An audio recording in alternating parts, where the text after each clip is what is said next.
عربی لٹریچر کے لحاظ سے، عربی ادب کے لحاظ سے وہ معنی جو غامدی صاحب اس آیت کے کرتے ہیں وہ غلط بیٹھتے ہیں، وہ معنی جو جماعت احمدیہ کرتی ہے بالکل درست بیٹھتے ہیں۔ آئیے اب اصل گفتگو کی طرف چلتے ہیں۔ آپ نے یہ نقطہ اٹھایا تھا کہ قرآن پاک میں کہاں یہ لکھا ہے، کہاں سے ثابت ہوتا ہے کہ جی اس امت میں کوئی اور محمد رسول اللہ صلی اللہ علیہ وسلم کے بعد جو ہے وہ آئے گا۔ گفتگو کو آگے لے کے جانے سے پہلے حسن الیاس صاحب اور حمزہ علی عباسی صاحب کی ویڈیو سے ایک کلپ ملاحظہ فرمائیے۔ بنی اسرائیل کے اندر جب پیغمبر آتے تھے نا، پے در پہ اللہ تعالیٰ نے بھیجے، تو ہر پیغمبر آنے والے پیغمبر کی پیشن گوئی کرتا تھا، لیکن قرآن مجید نے چونکہ آپ کو قیامت تک کی ہدایت دے کر بھیجا ہے، تو اب یہ ناگزیر تقاضا ہے کہ جس پیغمبر نے رسول اللہ کے بعد آنا ہے اس کا ذکر قرآن مجید میں ہو۔ لیکن ہم قرآن کے اندر دیکھتے ہیں کہ دور دور تک کوئی شائبہ تک موجود نہیں ہے اس چیز کا کہ آپ صلی اللہ علیہ وسلم کے بعد کوئی آئے گا، بلکہ آن انادر نوٹ اعلان کیا جا رہا ہے کہ آپ صلی اللہ علیہ وسلم خاتم النبیین ہیں۔ جزاک اللہ۔ اب آپ نے یہ ویڈیو دیکھ لی، اس کے بارے میں اب مزید گفتگو کے لیے سلمان صاحب کی طرف چلتے ہیں۔ سلمان صاحب، قرآن پاک سے کہاں یہ بات ثابت ہوتی ہے کہ رسول پاک صلی اللہ علیہ وسلم کے بعد بھی کوئی شخص ہے جو اس امت میں بطور نبی یا رسول کے آ سکتا ہے؟ جی السلام علیکم ورحمۃ اللہ، جزاکم اللہ تعالیٰ واسن الجزا۔ بات یہ ہے کہ میں نے بھی یہ ان کی جو کلپ ہے وہ دیکھا ہے اور سنا بھی ہے۔ انہوں نے اس میں بار بار یہ ہائی لائٹ کیا ہے کہ قرآن کریم میں کسی آیت سے یہ نہیں پتہ چلتا کہ نبی آئے گا یا ہدایت آئے گی، یہ ہدایت فائنل ہو چکی ہے۔ سرسری سا میں صرف یہ بتا دوں کہ شروع میں ہی سورہ البقرہ میں قرآن کریم میں اللہ تعالیٰ یہ بیان کرتا ہے، سورہ البقرہ کی آیت 39 ہے، فَإِمَّا يَأْتِيَنَّكُم مِّنِّي هُدًى فَمَن تَبِعَ هُدَايَ، جب بھی میری طرف سے تمہاری طرف ہدایت آئے، جو بھی اس ہدایت کو اتباع کرے گا اس ہدایت کی، ان کے اوپر کوئی خوف نہیں اور وہ کام نہ کریں گے۔ یہ تو میں نے ایک بنیادی طور پر بات بیان کر دی، لیکن قرآن کریم میں اور بہت سی آیات ہیں جس سے یہ پتہ چلتا ہے کہ نبوت کا دروازہ کھلا ہوا ہے آن حضرت صلی اللہ علیہ وسلم کے بعد۔ مثلا سورہ الحج میں اللہ تعالیٰ یہ بیان کرتا ہے، آیت 76 ہے سورہ الحج کی، اللہ یستفی من الملائکۃ رسلا ومن الناس، اللہ چنتا ہے۔ یہاں پہ جو اللہ تعالیٰ نے لفظ بیان فرمایا یستفی ہے، چنتا ہے یا چنے گا۔ رسلا، اللہ یستفی من الملائکۃ رسلا ومن الناس، فرشتوں میں سے رسول چنے گا اور لوگوں میں سے۔ اگر یہ آیت قرآن کریم میں موجود ہے کہ آئندہ بھی یہ ہوتا رہے گا، تو اس کا مطلب ہے اگر آپ کے معنی مان لیے جائیں تو پھر خاتم النبیین کی آیت اور اس میں اختلاف پیدا ہو جائے گا۔ اگلی آیت قرآن کریم کی ایک اور ہے، اس آیت میں اللہ تعالیٰ یہ بیان فرماتا ہے، میں وہ آیت آپ کے سامنے رکھتا ہوں، یہ سورہ آل عمران کی آیت 180 ہے۔ اللہ تعالیٰ یہ بیان کرتا ہے، وَمَا كَانَ اللَّهُ لِيُطْلِعَكُمْ عَلَى الْغَيْبِ وَلَكِنَّ اللَّهَ يَجْتَبِي مِن رُّسُلِهِ مَن يَشَاءُ۔ اللہ تعالیٰ یہ بیان کرتا ہے خدا تعالیٰ ہر ایک مومن کو غیب پر اطلاع نہیں دیتا، غیب پر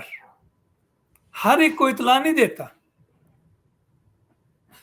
لیکن اللہ تعالیٰ یہ کہتا ہے کہ اپنے رسولوں میں سے جس کو چاہے گا ان کو چنے گا۔ اس میں ایک اور بات بھی واضح ہو جاتی ہے کہ وہی الہام جاری ہے۔ غیب کی خبریں اللہ تعالیٰ جو دیتا ہے وہ کیسے دے گا؟ رسولوں کے ذریعے دے گا۔ اور دوسری بات یہ ہے کہ رسول بھی آ سکتے ہیں، نبوت جاری ہے، جب اللہ تعالیٰ چاہے اس کو ضرورت محسوس ہو وہ بھیج سکتا ہے، اور اس کو الہام بھی کرے گا، وہی بھی بھیجے گا۔ لیکن ہم قرآن کے اندر دیکھتے ہیں کہ دور دور تک کوئی شائبہ تک موجود نہیں ہے اس چیز کا کہ آپ صلی اللہ علیہ وسلم کے بعد کوئی آئے گا۔ جی جزاک اللہ مولانا صاحب۔ اس گفتگو میں جلدی سے یہ عرض کرتا چلوں کہ یہ جو آیات پیش کی گئیں اس میں یجتبی کا لفظ آیا، اسی طریقے سے یستفی کا لفظ آیا. یہ دونوں الفاظ عربی گرامر کی اصطلاح میں مضارع کے صیغے میں آئے ہیں. مضارع کا جو صیغہ ہوتا ہے وہ حال اور مستقبل دونوں پہ آتا ہے، یعنی حال میں بھی یہ فعل ہو رہا ہے اور یہ آگے چل کے بھی ہوگا. اور جو نقطہ مولانا صاحب نے پیش کیا وہ یہی ہے کہ اللہ تعالیٰ اب بھی چنتا ہے، آگے بھی چنے گا. مزید مضمون کو آگے لے کے چلتے ہیں اور اگلی آیت جو ہے وہ خاکسار آپ کے سامنے رکھنا چاہے گا. سورۃ الاعراف کی آیت نمبر 36 بنتی ہے. سورہ اعراف قرآن پاک کی 7ویں سورت ہے. اس کی آیت نمبر 36 میں اللہ تبارک و تعالی بیان فرماتا ہے، یا بنی آدم اما یاتینکم رسل منکم یقصون علیکم آیاتی فمن اتقی واصلح فلا خوف علیہم ولا هم یحزنون. یعنی اے ابنائے آدم، اگر تمہارے پاس تم میں سے رسول آئیں جو تم پر میری آیات پڑھتے ہوں تو جو بھی تقوی اختیار کرے اور اصلاح کرے تو ان لوگوں پر کوئی خوف نہیں ہوگا اور وہ غمگین نہیں ہوں گے. دوبارہ عرض کرتا چلوں، اس آیت کریمہ میں بھی اللہ تعالیٰ نے فرمایا اما یاتینکم، دوبارہ مضارع کا صیغہ استعمال کیا جا رہا ہے. ایک ایسی چیز جو ہوتی رہے گی، ہو رہی ہے، آگے بھی ہوتی رہے گی، مستقبل میں بھی ہوگی. اللہ تعالیٰ تمام بنی آدم کو مخاطب کر کے فرما رہا ہے. اس آیت کے اوپر ایک جو توجیہ یا تشریح ہمارے مخالفین پیش کرتے ہیں یا دوسرے مکتبہ فکر سے تعلق رکھنے والے مسلمان علماء پیش کرتے ہیں، وہ یہ ہے کہ یہاں پہ تو آدم علیہ السلام کے بیٹوں کا ذکر ہو رہا ہے، نہ کہ تمام بنی نوح انسان کا. اور یہ وہ توجیہ پیش کرتے ہیں، لیکن یہ توجیہ اپنی ذات کے اندر غلط ہے. اس وجہ سے غلط ہے کہ اسی آیت سے پہلے اگر آپ تھوڑی سی چند آیتیں اوپر چلے جائیں، سارا سیاق و سباق جو ہے وہ بتا رہا ہے کہ یہاں پہ مومنوں سے بات ہو رہی ہے. رسول پاک صلی اللہ علیہ وسلم کے زمانے میں جو مسلمان تھے ان کو مخاطب کر کے ایک قاعدہ کلیہ بتایا جا رہا ہے. جیسے کہ یہ دیکھیں یہاں پہ یہ آیت آتی ہے اسی سورت کی آیت نمبر 32 میں، یا بنی آدم خذوا زینتکم عند کل مسجد، کہ اے بنی آدم یعنی آدم کے بیٹوں، جب کبھی بھی مسجد جاؤ تو وہاں پہ اپنی زینت کو اختیار کر لو. عند کل مسجد وَكُلُوا وَاشْرَبُوا وَلَا تُسْرِفُوا، کھاؤ پیو لیکن اسراف سے کام نہ لو. ہر عالم دین اس بات کو مانتا ہے کہ یہاں پہ بنی آدم سے مراد تمام مسلمان اس کے اندر شامل ہیں. تو پھر کیا وجہ ہے کہ اسی کانٹیکس میں، اسی سیاق و سباق کے ساتھ، اسی سیریز میں جب یہ آیت آتی ہے جہاں پہ اللہ تبارک و تعالیٰ فرماتا ہے اما یاتینکم، کہ جب کبھی بھی تمہارے پاس آئیں رسول منکم، رسول تمہارے میں سے ہی، اور مضارع کا صیغہ استعمال کر کے بتا دیا کہ مسلمانوں میں سے آگے چل کے اللہ تعالیٰ رسول بھیجنے پہ قادر ہے، بھیج سکتا ہے. لیکن ہم قرآن کے اندر دیکھتے ہیں کہ دور دور تک کوئی شائبہ تک موجود نہیں ہے اس چیز کا کہ آپ صلی اللہ علیہ وسلم کے بعد کوئی آئے گا. آئیے مضمون کو مزید آگے لے کے چلتے ہیں. اگلی جو آیت آتی ہے وہ آتی ہے سورہ آل عمران میں. آیت نمبر ہے آل عمران کی 82. یہ آیت کریمہ بھی بڑی دلچسپ آیت ہے. اس آیت کریمہ میں اللہ تبارک و تعالی تمام انبیاء کی ارواح سے ایک عہد لیتا ہے، ایک میثاق لیتا ہے، اور اس کو اسلامی اصطلاح میں میثاق النبیین کے نام سے جو ہے وہ موسوم کیا گیا ہے. میثاق النبیین جو ہے وہ اللہ تعالیٰ نے نبیوں سے ایک عہد لیا. آیت کریمہ اسکرین پہ آپ اس وقت دیکھ سکتے ہیں. اللہ تعالیٰ فرماتا ہے وَإِذْ أَخَذَ اللَّهُ مِيثَاقَ النَّبِيِّينَ لَمَا آتَيْتُكُم مِّن كِتَابٍ وَحِكْمَةٍ ثُمَّ جَاءَكُمْ رَسُولٌ مُصَدِّقٌ لِّمَا مَعَكُمْ لَتُؤْمِنُنَّ بِهِ وَلَتَنصُرُنَّهُ قَالَ أَأَقْرَرْتُمْ وَأَخَذْتُمْ عَلَىٰ ذَٰلِكُمْ إِصْرِي قَالُوا أَقْرَرْنَا قَالَ فَاشْهَدُوا وَأَنَا مَعَكُم مِّنَ الشَّاهِدِينَ. یعنی اور جب اللہ تعالیٰ نے نبیوں کا میثاق لیا کہ جب کہ میں تمہیں کتاب اور حکمت دے چکا ہوں، دیکھیں یہاں پہ ذکر ہے تمام انبیاء کا، اور حکمت دے چکا ہوں، پھر اگر کوئی ایسا رسول تمہارے پاس آئے جو اس بات کی تصدیق کرنے والا ہو جو تمہارے پاس ہے تو تم ضرور اس پر ایمان لے آؤ گے اور ضرور اس کی مدد کرو گے. کہا گیا تم اقرار کرتے ہو اور اس بات پر مجھ سے عہد باندھتے ہو؟ انہوں نے کہا ہاں ہم اقرار کرتے ہیں. اس نے کہا پس تم گواہی دو اور میں بھی تمہارے ساتھ گواہ ہوں. اس آیت کریمہ میں بتایا گیا ہے کہ جب بھی اللہ تعالیٰ کا کوئی نبی یا رسول آتا تھا تو وہ اپنے سے بعد میں آنے والے کے لیے اس رنگ میں پیشن گوئی کر جاتا تھا کہ اگر اسی پیغام کو لے کے، جس پیغام کو لے کے میں آیا ہوں، میرے بعد میں خدا کا کوئی رسول، کوئی مرسل نبی آ جائے تو اے میری قوم کے لوگوں، تم نے اس کی تصدیق کرنی ہے، اس پر ایمان لانا ہے، اس کی مدد کرنی ہے. سوال پیدا ہوتا تھا، یہاں پہ دوسرے انبیاء کا تو ذکر آ گیا، کیا یہ عہد خود رسول پاک صلی اللہ علیہ وسلم کی ذات بابرکات سے بھی لیا گیا ہے؟ تو اس کا جواب ہے ہاں، بالکل لیا گیا. اور سورہ الاحزاب قرآن پاک کی جو سورت ہے 33ویں، اس کی ابتدائی آیات بنتی ہیں آیات نمبر 8 اور 9. ان میں اسی عہد میثاق کا یعنی میثاق النبیین کا دوبارہ سے اللہ تعالیٰ نے ذکر کیا. یہ میثاق النبیین قرآن پاک میں صرف 2 جگہ پہ اس کا ذکر آتا ہے، ایک آل عمران والی آیت اور دوسرا یہاں پہ. اللہ تعالیٰ فرماتا ہے وَإِذْ أَخَذْنَا مِنَ النَّبِيِّينَ، اور جب ہم نے عہد لیا نبیوں سے، میثاقہم ان کا عہد، وَمِنْكَ اور تجھ سے بھی. یہاں پہ من کا سے مراد رسول پاک صلی اللہ علیہ وسلم ہے. وَمِن نُوحٍ وَإِبْرَاهِيمَ وَمُوسَى وَعِيسَى ابْنِ مَرْيَمَ وَأَخَذْنَا مِنْهُم مِيثَاقًا غَلِيظًا، اور جب ہم نے نبیوں سے ان کا عہد لیا اور تجھ سے بھی اے محمد صلی اللہ علیہ وسلم، اور نوح سے اور ابراہیم اور موسیٰ اور عیسیٰ ابن مریم سے بھی، اور ہم نے ان سے بہت پختہ عہد لیا تھا. یہ اسی عہد کی طرف اشارہ ہے جس میں ہر نبی اپنی قوم کو مخاطب کر کے یہ نصیحت کر جاتا ہے کہ میرے بعد اگر میرے پیغام کی تصدیق کرنے کے لیے کوئی نبی آئے تو اس کا انکار مت کرنا، اس پر ایمان لانا. یہ میثاق النبیین بھی ثابت کرتا ہے کہ قرآن پاک میں رسول پاک صلی اللہ علیہ وسلم کے بعد ایک ایسے نبی کے آنے کا ذکر موجود ہے، ایک ایسی شخصیت کے آنے کا ذکر موجود ہے جو محمد مصطفیٰ صلی اللہ علیہ وسلم کے پیغام کی تصدیق کرنے والی ہستی ہوگی. لیکن ہم قرآن کے اندر دیکھتے ہیں کہ دور دور تک کوئی شائبہ تک موجود نہیں ہے اس چیز کا کہ آپ صلی اللہ علیہ وسلم کے بعد کوئی آئے گا.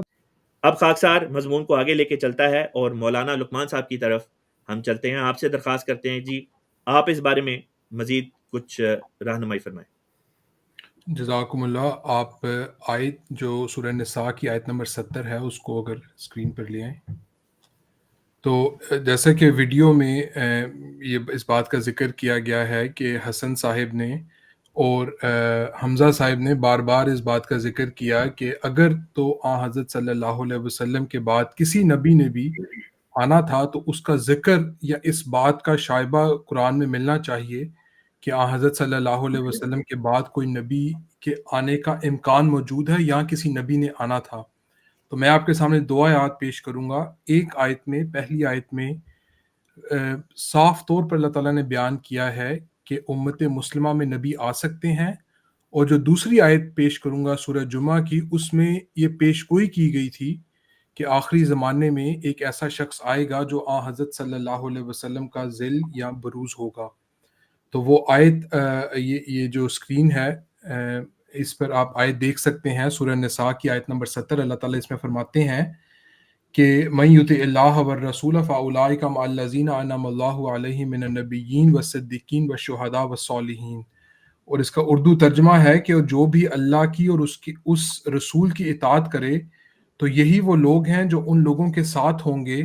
جن پر اللہ نے انعام کیا، یعنی نبیوں میں سے، صدیقوں میں سے، شہیدوں میں سے اور صالحین میں سے. تو قرآن کریم میں اللہ تعالیٰ نے کھول کر اس بات کو بیان کیا ہے کہ جو وہ لوگ جو حضرت صلی اللہ علیہ وسلم کی اطاعت کرنے والے ہیں ان کے لیے یہ ممکن ہے کہ ان کو ان 4 جو درجات ہیں ان میں سے کوئی درجہ ملے، اور ان میں انبیاء کا بھی ذکر کیا گیا ہے. بعض اوقات جو غیر احمدی مسلمان ہیں وہ اس آیت کے جواب میں یہ کہتے ہیں کہ یہاں پر درجوں کے ملنے کا ذکر نہیں ہے بلکہ ان کی مائیت کا ذکر ہے، کیونکہ اللہ تعالیٰ نے فرمایا کہ ان لوگوں کے ساتھ ہوں گے جن پر اللہ نے انعام کیا. لیکن اس کا ایک جواب تو یہ ہے کہ جو لفظ معا ہے وہ قرآن کریم میں دونوں معنوں میں آتا ہے. اس کا مطلب ساتھ بھی ہے اور یہ بھی ہے کہ ان میں سے ہوں. مثلاً ہم یہ قرآن کریم کی جو دعا ہے وَتَوَفَّنَا مَعَ الْأَبْرَارِ، ہم اللہ تعالیٰ سے دعا کرتے ہیں کہ ہمیں نیک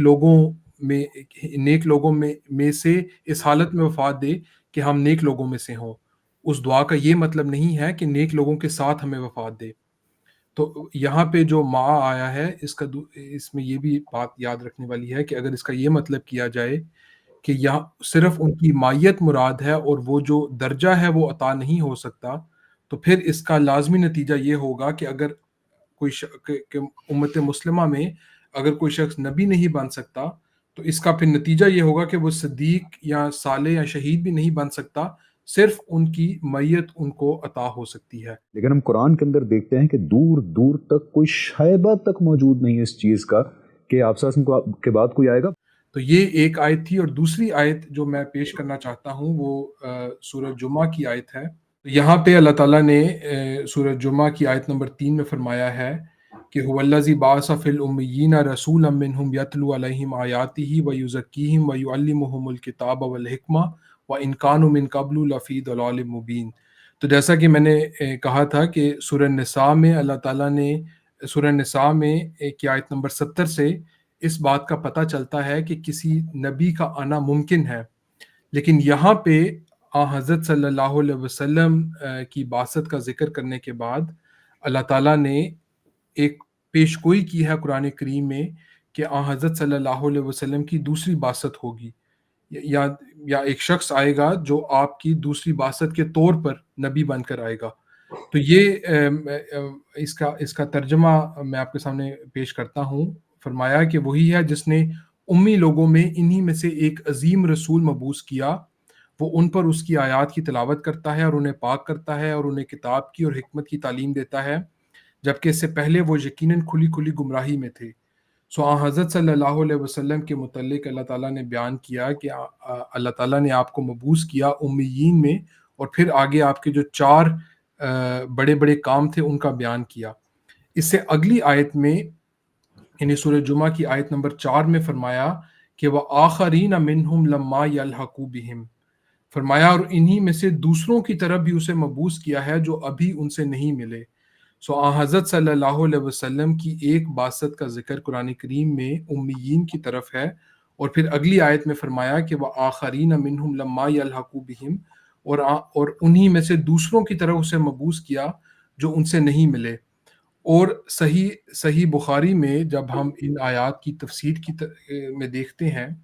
تو ادھر ہمیں یہ حدیث ملتی ہے، یہ حدیث موجود ہے صحیح البخاری میں کتاب التفسیر اسی آیت کے تحت، جس میں حضرت صلی اللہ علیہ وسلم سے صحابہ نے پوچھا کہ وہ کون لوگ ہوں گے، یعنی کہ وہ کون لوگ ہوں گے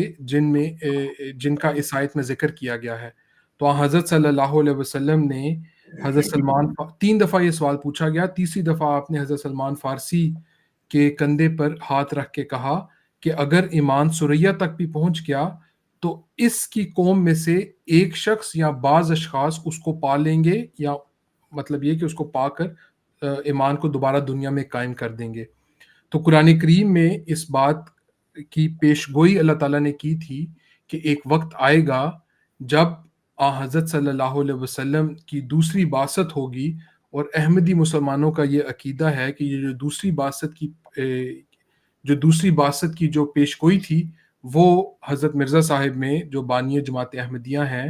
حضرت مرزا غلام احمد علیہ السلام، ان کے بعثت کے ذریعے یہ پیش گوئی پوری ہوئی ہے۔ تو یہ 2 آیات ہیں جن میں سے پہلی سے امکان نبوت کا پتہ چلتا ہے کہ یہ امت مسلمہ میں اس بات کا امکان موجود تھا، اور دوسری آیت میں وہ پیش گوئی کی گئی تھی کہ یقیناً اس امت میں آخری زمانے میں جب اسلام پر